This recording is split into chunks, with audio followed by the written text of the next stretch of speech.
morning, guys. Welcome back. Commentary for you.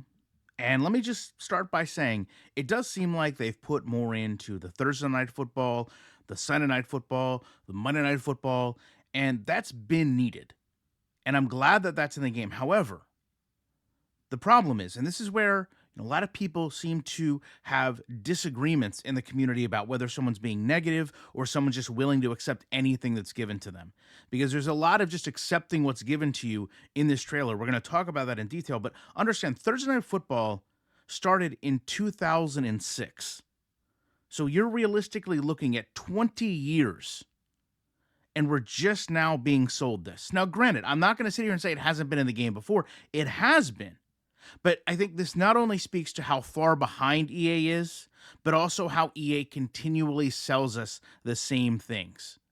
Now, also, elephant in the room, there is a massive glitch shown in this trailer where no person is generated carrying the Lombardi Trophy. And again, I know there are people say, oh, this isn't a big deal. Oh, you're just nitpicking. Oh, you're just being negative. To me, this shows lack of attention to detail. It shows lack of care. It shows me anyone willing to overlook this likely maybe has the mindset of a child. Because if this is your job, if this is something you have personal pride in, then you are taking that extra step to say, hey, wait a second. We've got a scene here that didn't render all the way. We're building this on our dev kit. If we can't get it right on our dev kit, there's no way it's going to play right on a console. Hey, let's fix this before we put it out to the masses. Instead, as I've said, I believe EA truly thinks you are just stupid. They think they can sell you anything because they have the NFL license, and that's all that people care about. Now, for years, this has also been the make or break of Madden for a lot of gamers. Before there was MUT, franchise is what built the core fan base. And as can't stress enough, we're looking at a 5-minute deep dive. And it's interesting that they tell you this was the most meaningful upgrade in over a decade. And I want you to think about something. Some of you that are old enough to remember, there was a community member, Swami, Moonlight Swami, did a lot of franchise work on his channel, eventually got hired by EA, went down for a few years, tried to build out the franchise mode, and this was at the peak of the Fix Madden franchise movement, and he couldn't get it done.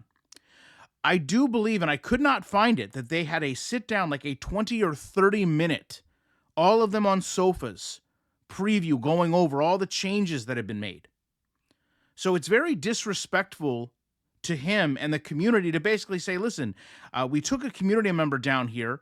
They worked on the game for years, but we've done the most work now in this single year. It doesn't seem to make sense. It really doesn't make sense to me. And I'm just going to come out and say it. A lot of this seems like clutter. A lot of this seems like clutter. When you don't have things like players holding out, dynamic progression of players, it's odd to put all of this effort into trying to create coaching schemes. And I want you to understand that we do not have real coordinators in this game. And that is a very powerful statement. You don't actually have NFL coaches in the game, yet you are being sold this grand way to build out coaches in unique ways. Okay, so if that's what's in the game, if you have this very dynamic system that allows coaches to be very specific to what they're good at, what they're not good at, why has EA not applied this to NFL counterparts? I'm sorry, it does not make any sense. You're selling us that all these teams are going to play unique and that you as a gamer, you're going to have all these challenges, but we're not basing it off real NFL coaching trees. We're not basing it off what a gamer would almost instantly be familiar with, which is their own team, teams in their division. This is why when you go and look out at the NFL landscape, you have so many former players that turn coordinators, that turn coaches. And we see it all the time, right? Antonio Pierce, Jeff Saturday, Madden legend. Some of you may or may not know what I'm talking about. Madden legend, Ross Ventrone. But all of this just boils back to archetypes again. And we're told, each one of these is styled after real coaches. And to be fair, this has really never worked the way it's intended to. Your coaching trees really didn't create something that felt intuitive. Again, it felt like clutter. It felt like busy work.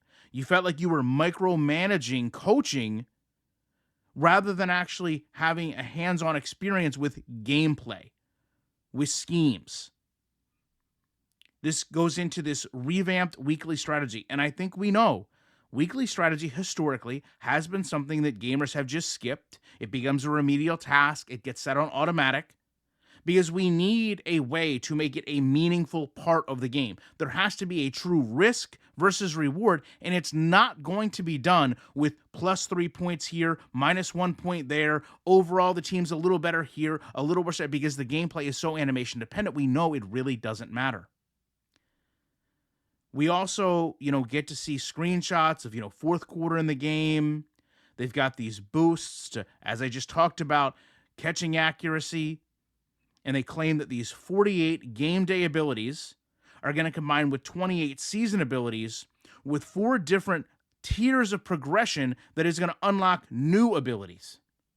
I mean, think about that. Just at face value, it seems like there are going to be thousands of different combinations of coaching, but are they going to have a meaningful impact where you can distinguish one from another? Now, with that said, is the ability to re-sign your staff after you've spent all this time and energy, perhaps even money, building out your staff, is that going to be fixed?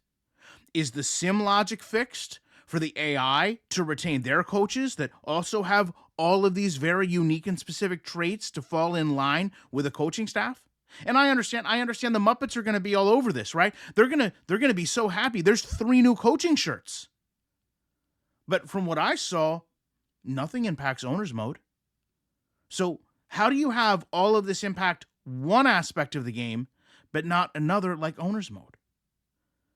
And they claim, the AI is going to be able to react and respond to all of these intricate coaching details.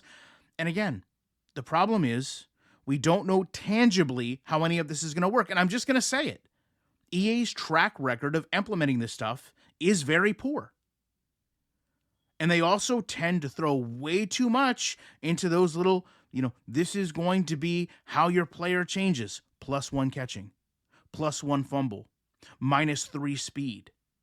And it becomes very, very watered down.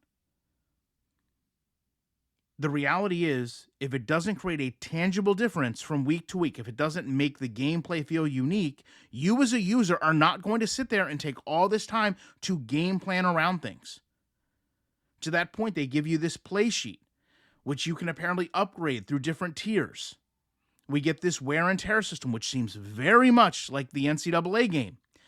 And it's still the same concept, right? You look at a bar, right? It's red, it's yellow, it's green, and you have to have the risk or reward of keeping the player in where he could get injured again or let him rest. This is just a new interface. It's not this all new system. And of course, they're sitting there and telling you all the trainer abilities, all the practice intensity. You can build all this out. We've had that for years.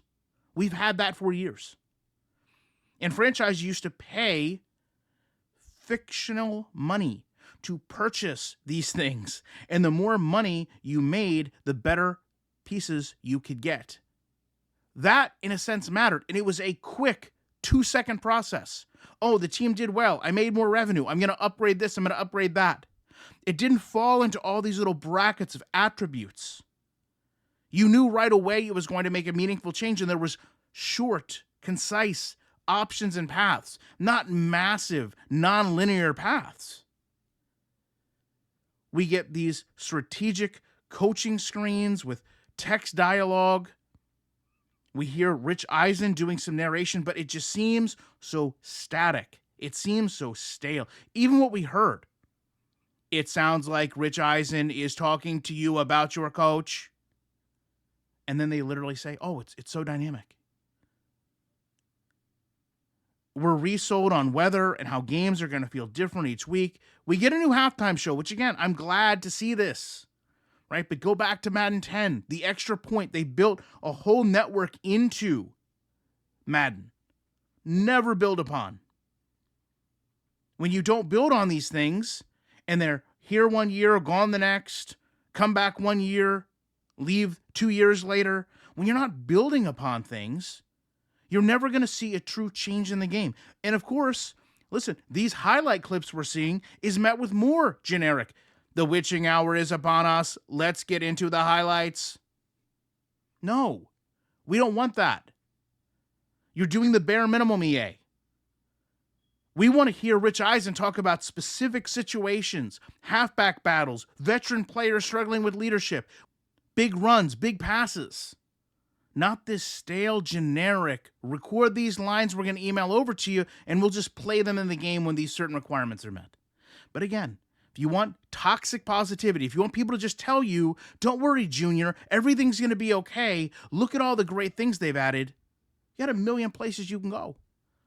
I'm going to sit here and tell you, I highly doubt any one of you is going to get to the third tier screen of your training staff to upgrade the ankle tape so that your players have +1 in their ankle security so they don't get injured when they make their cuts as much 1% of the time, because that's what EA is selling you.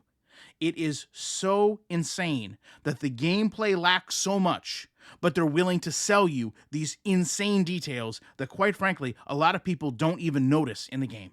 And that is why, when you have a trailer that has a ghost carrying the Lombardi statue, there is no friggin' way that I cannot sit here and tell you that I'll be back in the week with more commentary.